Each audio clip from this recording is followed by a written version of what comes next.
나주부TV 시청자 여러분, 안녕하세요. 자, 이제 2025년도 벌써 이제 6일이 지났네요. 연말이 지나면서 절세 상품, 연말정산 상품이 또 시들해집니다. 근데 여러분 준비는 언제 하셔야 돼요? 연말에 갔다가 돈을 막 넣는 게 최선은 아니죠. 왜냐하면 중개형 ISA든 연금저축이든 IRP 계좌든 매수를 하셔야 될 거잖아요. 돈만 넣는 게 중요한 게 아니라 매수를 해야 되는데 연말에 한꺼번에 넣으면 절세는 받아요. 그런데 그걸로 매수한 자산의 가격이 높을 수도 있는 거죠. 그래서 저는 1년 내내 좀 관리하셔라, 이런 말씀을 꼭 드립니다. 여러분 주식과 미국 주식, 국내 주식 ETF만 중요한 게 아니에요. 그게 어디 담겨 있고 여러분한테 어떤 효용이 있느냐가 중요한 거죠. 자, 우선 절세계좌 3종 다시 한번 비교하겠습니다. 자, 중개형 ISA는 핵심적인 절세 상품은 아닌데 어쨌든 목돈 마련용이에요. 그래서 가입기관은 은행, 증권사, 보험사 다 가능하신데 대부분 당연히 증권사 하시는 게 좋습니다. 자, 의무 가입기간이 3년이 있어요. 그래서 매년 소득공제를 받으시는 게 아니라 세액공제를 받으시는 게 아니라 3년 끝나는 시점에 이제 만기가 됐을 때 그때 받으실 수 있어요. 그리고 그 자금을 어디로 보낼 수 있습니까? 연금저축으로 보내면 뭐 추가적인 어쨌든 과세 이연이죠. 과세가 넘어가는 효과까지 받을 수 있다. 이렇게 보시면 되고요. 납입 한도는 연 2천만 원입니다. 최대 1억인데 5년 동안 하면 그렇겠죠. 근데 여러분 이걸 다 채우는 게 유리하냐? 그거는 상황에 다르죠. 내가 돈이 충분히 있으면 다 채우는 게 유리한데 소득공제가 목적이다. 연말정산이 목적이다. 그러면 이쪽 들어가는 것보단 연금저축이나 IRP 가는 게 더 낫습니다. 순서는 연금저축을 먼저 채우셔야 돼요. 그 순서는 뒤쪽에서 말씀드리겠습니다. 그리고 중도 인출이 세액공제 받지 않은 금액은 자유롭게 인출돼요. 여기 중개형 IS 가능하고요. 여기 보시면 연금저축도 가능합니다. 근데 머리에 이것만 두고 계시면 돼요. IRP는 퇴직이죠. 퇴직계좌, 개인 퇴직계좌이기 때문에 이건 불가능해요. 그래서 법적 요건, 뭐 이민을 간다던가 6개월 이상 내가 장기 투병이죠. 병원에 입원한다던가 뭐 이런 조건을 충족할 때만 가능하다. 이렇게 보시면 됩니다. 당연히 중개형 ISA는 해외 주식만 안 되고 국내 건 다 담으실 수 있어요. 리츠 RP까지 다 되고 연금저축계좌는 펀드 ETF 리츠인데 레버리지 인버스 안 되죠. 그래서 이건 이제 미국 걸 담는 게 아니라 미국 해외 주식이 가능한 국내 ETF를 담으시면 되는데 이게 조금 유리해요. 연금저축은 위험자산 100%가 투자가 가능합니다.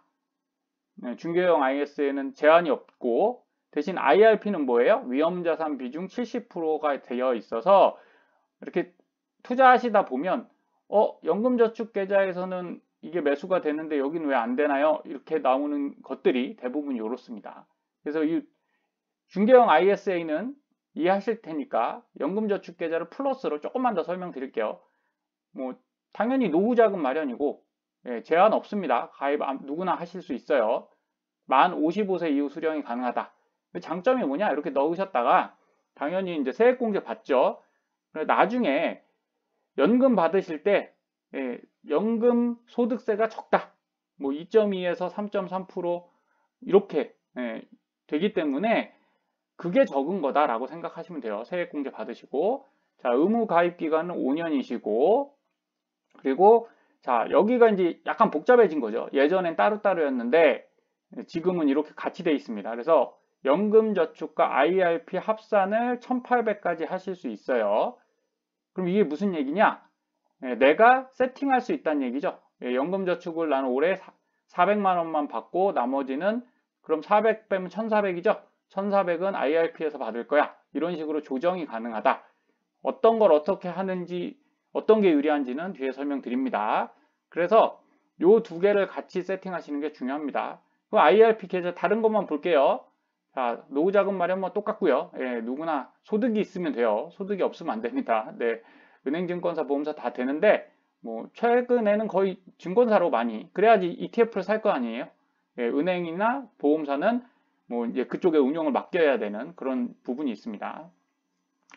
자, IRP는 또 원리금 보장 상품이 있고 뭐 비보장 상품 이렇게 해서 레버리지 인버스는 다 안 되는데 어쨌든 이 두 개의 가장 큰 차이는 이거예요.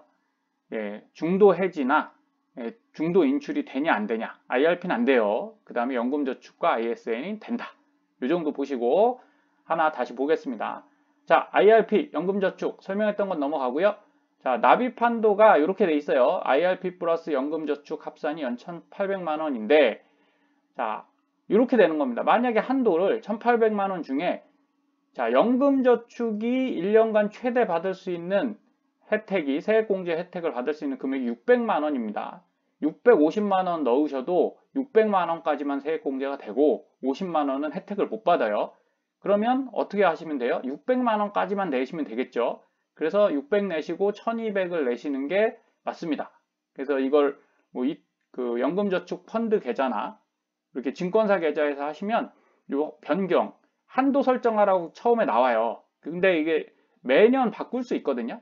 그래서 문의하셔서 고객센터에 문의하셔서 요거 조정해야겠다 그러면 어플에서 쉽게 바꾸실 수 있으니까 본인이 하시면 됩니다. 근데 저는 보통 디폴트 값이죠. 예, 기본 이렇게 하시라고 말씀드려요. 600만 원 하시고 1200만 원 하시고 그래서 ISA 비과세 한도는 비과세는 200만 원인데 어쨌든 납입 한도입니다. 이건 납입 한도는 2천만 원이에요. 2천만 원 하면 나중에 3년 있다가 비과세 200만 원 적용받는다 이렇게 생각하시면 돼요. 연금저축 IRP는 1,800이니까 1년에 3,800만 원까지 혜택을 받을 수 있는데 이 3,800만 원 다 넣으실 수 있으면 너무 좋죠. 땡큐인데 이거 다 못 넣을 수 있잖아요. 그죠? 예, 내가 한 1,100만 원만 넣어야 되는데 어떡하지? 이런 경우에는 플랜을 바꾸셔야 됩니다. 자, 어떻게 바꾸냐? 자, 우선 절세 플랜이 있어요. 절세 플랜은 1번 예, 연금저축부터 넣으시는 겁니다. 600만 원. 이걸 한 번에 넣으시냐? 여러분 투자 마인드는 절대 그렇게 하시면 안 돼요. 아까 말씀드렸죠. 연말에 이걸 한꺼번에 넣었어요. 근데 내년에 폭락하면 어떻게 됩니까? 당연히 문제가 되죠. 그러니까 매달 따박따박 월저축 하시듯이 그게 훨씬 편해요. 예, 그래서 그냥 자동 매월 분할 매수 하는 게 되지 않습니까? 그래서 뭐 12분의 1로 나누시면 되니까 예, 그 금액만큼을 넣었을 때 자, 이렇게 되고요. 그 다음에 IRP는 300만 원까지 먼저 넣으시는 거예요. 이거 매달 뭐 한 20 얼마씩 넣으면 되겠죠. 자, 왜 이렇게 하냐?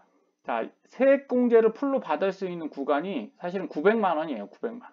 그래서 16.5%를 받으시면 148만 5천 원 정도의 예, 혜택을 받으신다. 이렇게 보시면 됩니다. 근데 이게 이제 연봉에 따라서 다르죠. 연봉 5,500만 원 이하는 이렇게 돼요. 그래서 148만 5천 원인데 초과하시는 분들은 세액공제율이 떨어져요. 그래서 13.2%로 내려가기 때문에 118만 8천 원이다. 왜 혜택 저는 적게 줍니까? 많이 버시니까 예, 괜찮다고 생각하십시오. 그래서 요 900만 원을 다 넣으셨으면 이렇게 600, 300이 제일 좋습니다. IRP 300하고 자, 그 다음에 뭘 넣느냐? ISA를 그 다음에 넣는 거예요. 남는 금액으로. 근데 2,000 다 넣느냐? 그게 아니에요. 1,000만 원만 넣으시면 돼요. 이유는 자, 3년 만기 때 요 혜택 받는다고 말씀드렸죠? 네, 그래서 3천만 원에 뭐 10%의 비과세 혜택을 받기 때문에 요 정도 혜택을 받으니까 우선 여기다 넣어놓는 거죠. 그리고 나서 자, 연금저축에 900만 원을 더 넣으시면 돼요. 여기 다 넣으면 안 됩니까? 넣으셔도 돼요. 근데 넣으면 어떻게 된다? 얘는 어쨌든 3년 동안은 묶인다. 물론 세액공제 안 받으신 금액만큼은 빼실 수 있어요. 하지만 뭐 그 계속 넣었다 뺐다 하면 한도 복원이 안 됩니다. ASA 계좌 같은 경우는 내가 1,000만 원 넣었다 500만 원 빼잖아요. 그럼 다시 500만 원을 넣고 싶어도 못 넣어요. 예, 그런 불편함이 있기 때문에 그냥 이렇게 외우시는 게 좋습니다. 1,000만 원 여기다 넣고 나머지 900만 원은 연금저축에 넣는데 그 이유도 이건 세액공제를 받기 위해서가 아니에요. 세제 혜택 미적용 시 연금저축은 자유롭게 뺄 수 있다고 말씀드렸죠. 예, ISA도 그게 되는데 아까 말씀드린 대로 만기가 있으니까 이건 돈을 빼면 한도를 깎아먹어요. 근데 연금저축은 어쨌든 그게 없어요. 그래서 여기다 그냥 우선 넣어 두시는 거죠. 그러다가 나중에 돈 필요하면 이걸 빼시면 되는데 자, 그러면 계좌를 한 개 갖고 계신 게 좋을까요? 연금저축 계좌도 두 개를 갖고 계신 게 좋을까요? 예, 저는 두 개 갖고 있어요. 예, 한 개는 요거 넣고 나머지는 예, 증권사에 하나만 할 수도 있고요. 예, 아니면 다른 금융기관 통해서 두 개를 하실 수도 있거든요. 근데 최근에는 뭐 하나 있으면 또 안 만들어지더라고요. 그래서 어쨌든 두 개 다른 보험사나 뭐 이런 것들이 예전에 있는 분들은 2개까지도 되는데 그건 한번 보셔야 됩니다. 자, 저는 보험사에 하나 갖고 있고 그 다음에 증권사에 하나 갖고 있거든요. 어쨌든 그 부분에 대해서는 한번 담당 금융기관에 문의하시고 이렇게 해서 한쪽에 넣으셔도 상관없습니다. 세제 혜택 미적용 받으면 뽑을 거니까 이렇게 하시고 나머지 ISA를 1000만 원을 넣으시면 요게 그냥 절세 플랜 세금을 딱 정확하게 3,800만 원까지 혜택 받을 수 있는 3,800만 원까지 혜택 받는 게 아니죠. 다시 한번 말씀드려요. 납입 한도가 3,800이고 원래는 이 900만 원에 ISA 3년 있다가 요 혜택을 받는다. 이렇게 생각하시면 됩니다. 근데 나는 절세는 괜찮고 그냥 환급 중간에 상황을 모르니까 중간에 돈 필요하면 뺐을 거야. 이런 걸 원하시는 분들은 이 순서가 더 나은 것 같아요. 자, ISA를 2천만 원 그냥 넣는 거죠.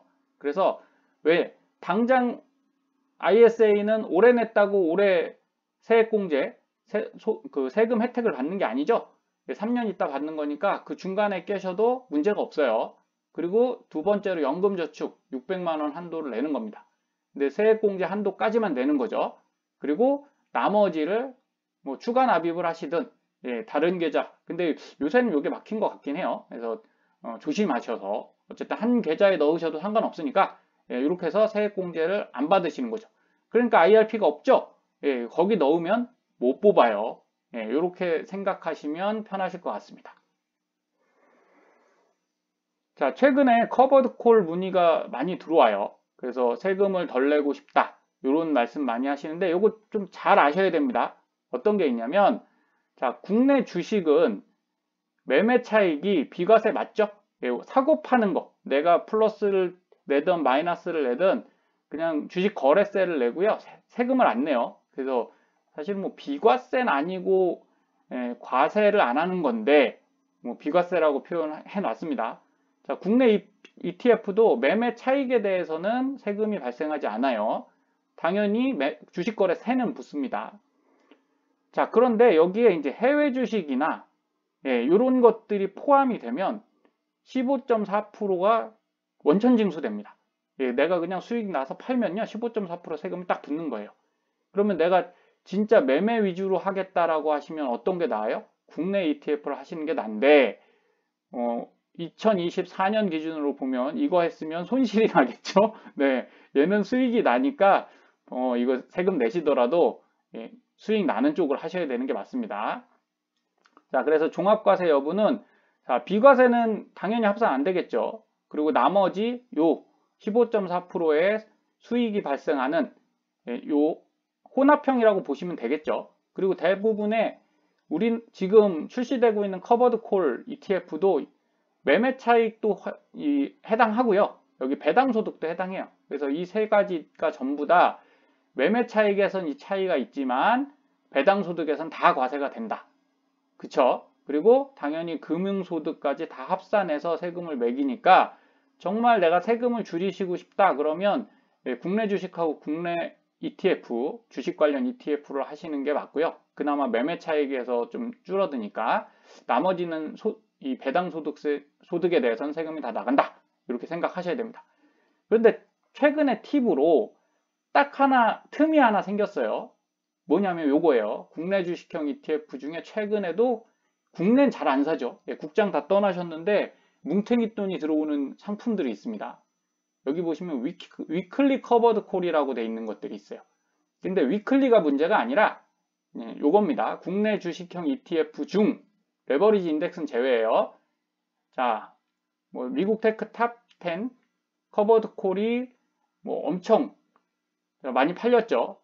그런데 여기는 방금 말씀드린 대로 뭐가 붙는다? 여기 다 붙어요. 매매 차익, 커버드 콜이라도 배당 소득까지 다 붙습니다. 근데 안 붙는 게 뭐가 있냐? 국내 주식에 대해서 커버드 콜이 되면 커버드 콜이라는 게 결국 뭐냐면요. 콜 옵션, 기초자산을 매수한 다음에 옵션 거래로 수익을 높여서 분배금을 지급하는 거예요. 그러니까 배당을 받는 게 아니라 정확하게 파생으로 분배금을 주기 때문에 이 분배금에는 배당소득세가 뭐 부과되지만 해외 거는 부과가 돼요. 근데 국내 장내 상품에 대한 매매 차익은 비과세 대상이에요. 그래서 정리하면 여기 보시면 라이즈 200 위클리 커버드 콜 파생으로 하는데 옵션으로 하는 거죠. 국내죠. 그 다음에 플러스 고배당주 위클리 커버드 콜 요것도 국내 고배당주에 하는 거니까 해당되겠죠. 자, 해외권 있어요 없어요? 없죠. 해외권 다 나갑니다. 그리고 코덱스 200 타겟 위클리 커버드 콜 그리고 요건 이제 상장 예정인데 했는지 모르겠네요. 코덱스 금융 고배당 탑 10 타겟 위클리 커버드 콜 그래서 아직까지는 국내 요 네 가지 상품을 좀 이렇게 나눠서 하시는 것도 괜찮다 생각을 합니다. 근데 여기 코덱스 200 타겟하고 뭐 라이즈 200 위클리는 거의 뭐 동일한 상품인 것 같고 플러스 고배당은 조금 다르죠. 그래서 저라면 요 플러스와 코덱스 그리고 매매 수수료도 좀 따져 보셔야 되는데 어쨌든 순자산이 지금은 라이즈 200 위클리 커버드 콜이 더 많네요. 그러면 우선은 요거와 플러스 이 두 가지를 한번 양쪽으로 나눠서 담아 보시면 나쁘지 않으실 것 같습니다. 당연히 이걸 어디다 담으면 더 좋아요? 방금 말씀드린 대로 절세 계좌에 담으면 더 좋겠죠. 이렇게 하셔서 준비하시면 되고요. 자, 그리고 세금을 또 줄이실 수 있는 하나의 팁이 있는데 바로 변액연금을 쓰시는 거예요. 근데 무슨 변액연금이냐 사업비가 비싸다 이런 얘기를 하시거든요. 비쌉니다. 근데 여러분이 놓치시는 게 있어요. 자, 꿀팁이에요. 꿀팁. 이렇게 안 하기 때문에 보험 설계사분들이 고객한테 욕을 먹는 겁니다. 보세요. 변액보험은요. 투자 수익이 나오지만 이게 메인이 아니에요. 비과세 항아리가 메인이에요. 이게 왜 강력하냐? 다른 것들은 연한도가 있잖아요. 그죠? 근데 이 변액연금은 어쨌든 중간에 추가 납입 쓰시고 중도 인출도 다 되죠. 그래서 최종 한도 10년 동안 내시는 금액의 한도로 결정되기 때문에 자금을 넣었다 뺐다는 훨씬 편합니다. 그래서 무조건 비과세가 된다는 게 아니라 기준이 몇 가지가 있어요. 자, 그런데 최근에 뭐 최근도 아니고 한 3, 4년 전에 보험회사들 어렵잖아요. 지금 어렵습니다. 어떤 걸 바꿨냐? 추가 납입 시 수수료 면제. 자, 이거 되게 중요합니다. 이거 까먹으시면 안 돼요. 이걸 활용하시면 상당히 좋아져요. 자, 이게 뭐냐면 과거에는 추가 납입 수수료가 있어서 막 3%씩 됐어요. 그러면 야, 이거 뭐 그냥 내는 것도 한 12%인데 3% 또 내면 내 돈 내서 어떻게 됩니까? 내 돈 또 깎이는 이런 현상이 있죠. 근데 여러분 꼭 명심하셔야 되는 게 연말에 보험사든 어디든 특히 보험사 쪽 연금저축 많이 가입해 계시죠? 거기다 추가 납입하면 뭐 한 160만 원 넣었다. 그러면 한 24,000원 수수료 나와요. 그러면 추가 납입은 어디나 다 수수료가 있습니다. 그거 꼭 명심하셔야 돼요. 그래서 한번 확인해 보시고 그런 게 있구나 이렇게 보셔야 되고요. 자, 근데 변액연금을 없으면 상관없는데 있는 분들은 이걸 좀 활용하시라는 거예요. 그게 왜 죽이고 있냐는 거죠. 계좌를 미국 주식은 열심히 보시고 국내 주식 열심히 보시는데 변액연금은 쳐다도 안 봐요. 제가 제일 안타까운 겁니다. 아니 그 돈을 펀드 변경 잘 하셔갖고 활용하시면 얼마나 좋냐. 그러면 한 달에 30만 원, 50만 원씩 내는 돈이 세이브 되는 거잖아요. 그거 꼭 하셔야 됩니다. 그래서 보험료 추가 납입을 쓰면 이렇게 되는 거예요. 예전 같으면 그냥 30만 원짜리 가입하셨잖아요. 이럴 필요가 없어요. 10만 원에 20만 원 추가 납입을 시키잖아요. 그러면 예를 들어 얘가 이제 10%라고 할게요. 여기 10%라고 하면 이거 좀 몇 년 된 자료라 한 2, 3년 됐거든요. 다를 수 있습니다. 그리고 회사마다 다를 수 있죠. 어쨌든 30만 원에 17,000원에서 28,000원까지 나가요. 그런데 추가 납입을 쓰시잖아요. 그러면 한 13,000원 정도로 줄어듭니다. 그래도 많은데요. 30만 원에 이건 그렇게 많은 건 아니에요. 나중에 여러분 그럼 비과세 되셔서 세금을 안 내잖아요. 10년 이후에는. 그렇게 되면 여기 어쨌든 10년만 내겠습니다. 10년 내고 추가 납입해서 4,081만 원이 됐어요. 그래서 여기 수익 붙어서 뭐 그래요. 한 4,500만 원만 계산하겠습니다. 그러면 여기에 세금이 하나도 없는데요. 그쵸? 그거는 메리트가 있거든요. 우리 연금저축 600만 원씩 내서 10년 넘으면 얼마입니까? 7,200이에요. 그럼 그동안 세액공제 받았는데 다행히 연금저축은 깨기라도 하는데 IRP는 퇴직 안 하면 못 깬다고 말씀드렸죠? 예, 그래서 돈이 묶이는 것도 있고 근데 중도 해지하면 걔들 다 토해내나요? 안 토해내나요? 다 토해내요. 예, 세액공제 받은 건 무조건 다 토해냅니다. 그런데 변액연금은 중도 해지하시면 토해내나요? 받은 게 없으니까 안 토해내요. 그러니까 나중에 유리하다. 예, 이렇게 보셔서 변액연금을 쓰시는 초보는 이거예요. 그냥 가입했으니까 보험료 납입하고 유지하는 거예요. 중수는 자 이거를 10년 동안 유지하시는데 비과세 혜택 받죠? 거기다가 펀드 변경을 해서 수익률까지 챙기시는 겁니다. 그리고 진짜 고수는 추가 납입을 하는 거예요. 추가 납입. 그래서 내 10만원짜리 계좌를 30만원짜리로 30이면 얼마를 만들 수 있는 거예요? 90만원짜리 비과세 통장을 만드실 수 있는 거니까 그렇게 하시는 게 맞겠죠? 네. 요건 이제 제가 그 연금저축 관리하는 플랜 중에 하나입니다. 이거 국내 그냥 퇴직연금, 연금저축이죠. 연금저축하고 IRP 계좌에 제가 쓰고 있는 건데 자 여기 보시면 타이거리츠 부동산 인프라, 코덱스 미국 S&P 500 TR, 미국 배당 프리미엄 액티브 요거 활용하셔도 돼요. 각각 자 이건 리츠 부동산이죠. 이거 미국 거 쓰셔도 되는데 저는 우선 국내 걸 썼습니다. 왜냐하면 미국계 수익률이 좋기는 한데 지금 좀 비싸다 생각해서 지금 많이 내려와 있거든요. 그래서 좀 싼 걸 선택했고요. 당연히 이건 미국 지수죠. 그 다음에 배당 프리미엄 액티브는 미국 프리미엄 액티브여서 미국 배당이 들어와요. 그 다음에 타임폴리오 코리아 플러스 배당 액티브는 요것도 한 5%대 배당 들어오는 국내죠. 코스피 200에 들어있는 우량주들을 모아놨습니다. 액티브여서 수수료는 좀 높지만 어쨌든 생각보다 수익률은 잘 나는 편이에요. 최근에 좀 망가졌지만 그래도 괜찮습니다. 그리고 에이스 미국 달러, SOFR 금리 요건 그냥 현금처럼 들고 있는 거죠. 달러 많이 올라서요. 이것도 수익이 납니다. 참. 강달러가 대단하긴 대단해요. 그 다음에 라이즈 글로벌 주식 분산 액티브 이거 이렇게 들어가면 전 세계 주식에 다 분산되는 거고요. 그 다음에 글로벌 자산 배분 액티브 요거는 골드도 들어있고요. 뭐 커머디티도 좀 들어있고 채권도 들어있고 이렇게 되어 있습니다. 그 다음에 소울 미국 30년 국채 커버드 콜 자 이런 것들을 활용하셔서 자 요거를 이제 매달 계산을 해요. 그러면 지난주에는 리츠 부동산 인프라가 가격 변동이 별로 없어서 이 보유 500만원 중에 500만원 꼭 한다는 게 아니라 이제 이게 기준입니다. 내가 5천만원 운영한다 그러면 10배 하면 되죠. 1000만원은 어때요? 2배 하면 됩니다. 그래서 변동이 없어요. 자 그런데 여기 보시면 이제 요게 조금 오류가 숫자 오류는 있는데 이렇게 보시면 됩니다. 어쨌든 자 지금은 14%죠. 그러면 전주에 갖고 있던 게 118인데 리츠 부동산 인프라는 가격이 떨어져서 33주를 팔라고 하는 거예요. 그죠?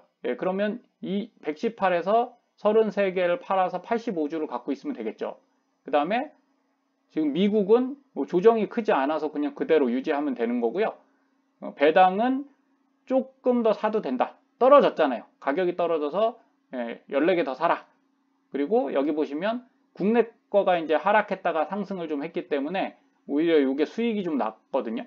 그래서 요거 22개 팔아서 매도를 해라. 익절을 해라. 이런 식으로 손절도 있지만 익절도 있어요. 그래서 이렇게 물량을 맞추면 이게 이렇게 되는 겁니다. 보시면 자, 이 빨간색 점점이 코덱스 미국 S&P 500 TR이에요. 물론 이것만 투자하면 좋죠. 이렇게 해서 수익률이 어떻게 되는 겁니다. 쫙 해서 연초 대비 2024년 초 대비 130%인 거죠. 1.3이니까 이렇게 올라왔는데 자 여기 보라색 작은 점땡이가 있죠. 이렇게 밑으로 보면 얘가 뭐냐 타이거 리츠 부동산 인프라예요.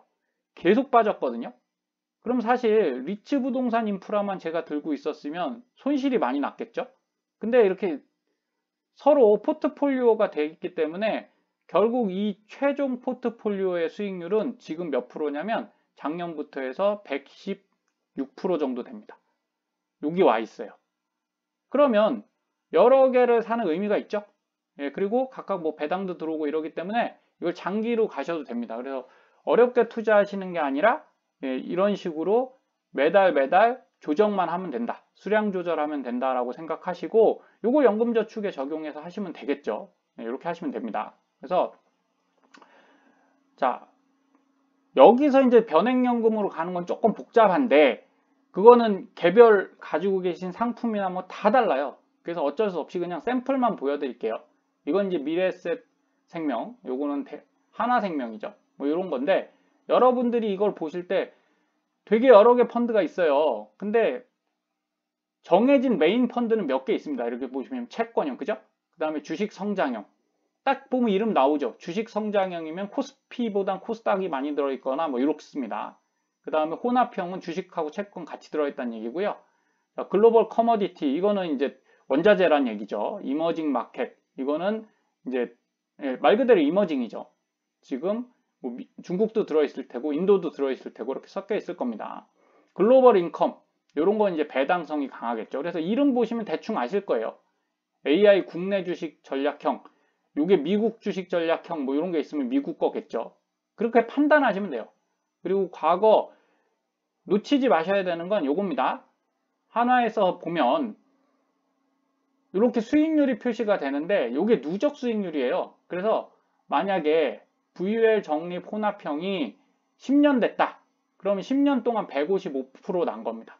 그러니까 와 이거 많이 났네 이렇게 생각하시는 게 아니라 10년 난 거랑 5년 난 거는 따져보셔야 되고 그래서 이걸 보시면 안 되고요. 어딜 봐야 되냐? 이 옆에 보시면 연환산 수익률로 나눈 게 있어요. 그럼 10년 된 펀드가 7.74%다. 그러면 연으로 7.74 계속 냈다는 거죠.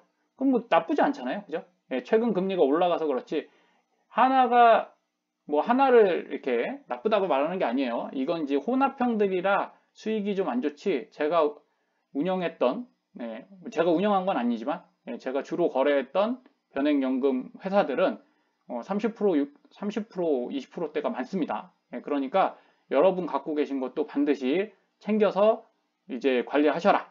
그래서 이제 마지막으로 이런 거예요. 제가 저희 팀에서 변액관리 안내 드릴 때 이렇게 보내드리는데 자 2024년 2월이죠. 작년 2월에 보낸 겁니다. 자, 채권형 30%. 이건 매월 들어가는 거예요. 매월 들어가는 건 채권형 30%를 넣으세요. 그 다음에 롱텀 밸류 주식형에 10%를 넣으세요. 이게 이제 코스피거든요. 근데 작년에 좀 안 좋았잖아요. 국내장이 좀 안 좋아서 그냥 적게 넣은 거죠. 근데 떨어질 것 같아서 그런 거예요. 제가 봐서 지수를 보니까 하락하겠네. 그래서 이걸 줄였고 미국 주식이 올라가겠네 해서 이걸 60%를 매월 산 거죠. 이해하시겠죠? 예, 그리고 변액연금은 변액 상품은 어쨌든 매월 들어가는 게 있고 적립금이 있죠. 예, 그동안 산 거를 어떻게 해야 되냐? 이것도 추세를 반영하는 겁니다. 그래서 작년 초 같은 경우는 제가 방금 말씀드렸죠. 예, 국내는 떨어질 것 같고 미국은 오를 것 같아서 우선 채권형으로 20%를 빼고 그 다음에 롱텀 밸류 주식형 이게 국내 코스피여서 줄여놨어요. 그냥 이걸 원래 30-40% 갖고 있었는데 이러면 하락할 것 같으니까 그냥 얘를 미국으로 보내자. 그래서 미국 50%, 그 다음에 글로벌 주식 10%. 뭐 글로벌도 중국이 워낙 안 좋아서 그렇게 많이 오를 것 같진 않으니까 차트 보고 하는 거죠. 이렇게 하고 금이 좀 오를 것 같아서 골드로 한번 넣자. 그러면 여러분 금 투자도 내가 맨날 안 사도 돼요. 변액연금에 여기 보시면 여기 M사 미래에셋에도 골드 투자형 있고요. 다른 데도 있는 데가 몇 군데 있거든요. 거기서 그냥 투자하시면 뭐 KRX 금연물 맨날 사실 필요 없이 내 변액연금에서 골드 투자 된다 이렇게 생각하시면 됩니다. 그래서 1월에 이제 보내드리는 건 이렇게 바뀌는 거죠. 지금은 어떻습니까? 채권이 많이 내려왔죠. 그래서 채권형 비중을 조금 올린 거예요. 40%로. 그 다음에 롱텀 밸류 주식형을 10% 유지를 하고 지금 며칠 동안 국내가 막 올라가고 있거든요. 그러니까 그걸 여러분들이 맞추려고 하는 게 아니라 그냥 지금 추세 움직임에 따라서 하고 안 되면 다음 달 또 바꿔도 돼요. 1년에 12번은 되시니까 아니면 뭐 두세 달 그냥 가셔도 됩니다. 그래서 저도 작년에는 한 3번 정도 변경을 했는데 여러분 뭐 매달 하실 필요 없어요. 하지만 이 방법만 대충 아시면 여러분도 하실 수 있다. 이렇게 생각하시면 됩니다. 자, 스마트 주식형을 20% 넣습니다. 이게 뭐냐면 국내 코스닥이에요. 코스닥 중에 좀 기술주들, 성장주들. 지금 코스닥 바닥가 있잖아요. 그리고 지난주부터 강하게 올라오는 흐름이 있거든요. 물론 위에 막히겠지만 어느 정도는 올라갈 수 있다고 봐서 지금 없으니까 사놓는 거죠. 이걸 주식으로 하려면 너무 스트레스 받잖아요. 그러니까 매달 그냥 내는 걸로 하고 미국 주식형을 좀 줄였습니다. 고점이라고 판단해서 30%로. 자, 그리고 적립금은 채권형 40, 롱텀 밸류 10%, 글로벌 주식형 10%, 미국 20, 골드 20. 이렇게 해놨으니까 요건 좀 이렇게 보수적인 거거든요. 그러니까 여러분들 요거 참고하셔서 가지고 계신 변액연금에 펀드를 한번 맞춰보세요. 예, 이게 뭐 당연히 제가 국내 비중 조금 늘린 거고요. 미국을 조금 줄였다. 이렇게 보시면 되잖아요. 그럼 여러분도 그렇게 하시면 되겠습니다. 자, 이렇게 말씀드리는 이유도 자, KOR료 한국세배 레버리지죠. 지금 어떻습니까?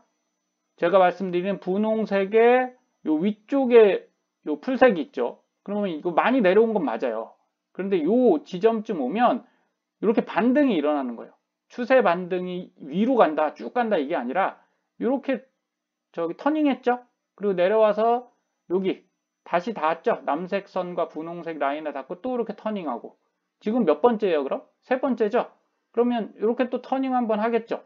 그리고 한 번 정도 더 갔을 때 그 다음부터는 이렇게 꺾을 수 있어요. 위쪽으로 꺾을 수 있어요. 그래서 하락이 끝났다가 아니라 지금 위치 괜찮다. 그래서 KOR료 이번 며칠 안 됐죠. 한 4, 5일 동안 거의 21% 올랐거든요. 그래서 미워도 다시 한 번이 이때 쓰는 겁니다. 완전 없애지 마시고 지금 사실은 TQ는 그냥 쏘쏘 하잖아요. 그 다음에 XOXL이 지금 막 밑에서 밀고 올라올 느낌이 있긴 한데 그래서 저는 SOXL로 조금 더 넘겨놨거든요. TQ에서. 하지만 KOR료도 지금 조금 사놨어요. 이거 반등은 한번 나오겠다. 아니 4.18에서 여러분 반등하면 어디까지 반등해요? 10까지는 가죠. 지금 여기 반등할 때마다 10 갔다가 그죠? 내려왔죠? 여기 또 올라왔을 때도 거의 9.8 갔다가 또 내려왔죠? 이 정도 가면 많이 올라가지 않겠습니까? 요럴 때 타이밍 매매를 하시는 거고 자, 작년에 연금저축도 저는 이제 딱 400만 원만 넣었었어요. 자, 1년치 이렇게 통계를 낸 겁니다. 그러면 자, 28.47 정도에 400만 원 넣었는데 100만 원 수익이 났으면 여러분 연금저축도 그냥 가만히 두실 일이 아니죠. 저는 좀 매매를 하는 편입니다. 이렇게 해갖고 펀드 바꿔갖고 수익을 냈다. 여기 뭐 금연물 들어가 있죠. 타이거 200 중공업도 넣었어요. 연금저축 펀드에. 어차피 100% 위험자산도 가능하니까 넣어서 이렇게 수익 내고 그리고 저는 계속 환매를 해서 익절을 하는 편입니다. 이렇게 적극적으로 운영하시면 재미도 있고 여러분 자산도 크게 늘어나는 거니까 잘 활용하셔서 자, 장이 어려워지고 이 추세가 어려워지면 더군다나 여러분들 갖고 있는 걸 잘 관리하셔야 됩니다. 꼭 참고하셔서 더 수익 나시는 나주부 리치님들이 되셨으면 좋겠습니다. 감사합니다.